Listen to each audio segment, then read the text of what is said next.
Jesus was not only disrespected, Jesus was hated, and people wanted to kill him. But in the midst of this negative experience, how did Jesus respond?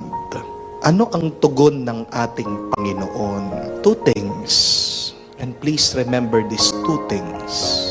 Number one, respond with silence. Tumahimik ka. Your superpower is your silence. Nagsalita ba si Jesus? May sinabi pa siya? Nung tinutulak siya? Nung pinapatay siya? Wala. He remained silent. Because when you are silent, you remove the power from your enemies.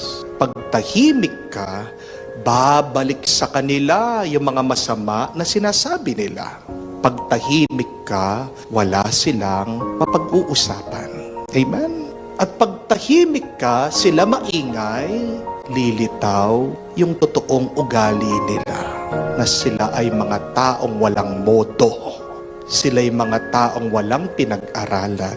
Na sila ay mga taong walang kagandahang kalooban. Ano ang kasabihan? Na ang latang maingay, walang laman. What does that mean? That confidence is silent and insecurity is loud. Alam nyo na ha? Pag ang tao ang ingay-ingay, pag sinisiraan ka, insecure sa'yo yan. Ikaw ang mananalo, ikaw magwawagi, ikaw ang lilitaw na mabuti at tama, tumahimik ka lang. My dear friends, remember this also. Do not waste your words to people who only deserve your silence. Kung binabastos ka, hindi ka nire-respeto, hindi para sa kanila ang inyong mga salita. Do not waste your time with people who do not love you, do not like you, do not appreciate you. Go to those people who accept you. Hindi ka nga nila gusto eh. And nothing you will do or say will change their minds and their hearts. Dahil maraming taong matigas ang ulo, matigas ang puso. Sino makakapagbago sa kanila? Hindi ikaw. Ang Diyos lamang at sila. Pag ginusto na nilang baguhin ang sarili nila, thank the Lord. Pag binago sila ng Panginoon, praise God. But do not waste even 1 second trying to change these people.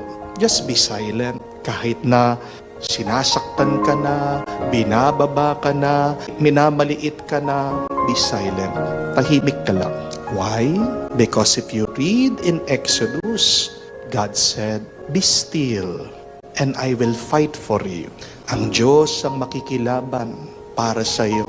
Sinong mas malakas? Ikaw? Ang Diyos. Be still, be silent, have faith in the Lord. God will do something about that problem with these bad people. Amen? So how do we respond to disrespectful people? 1, respond with silence.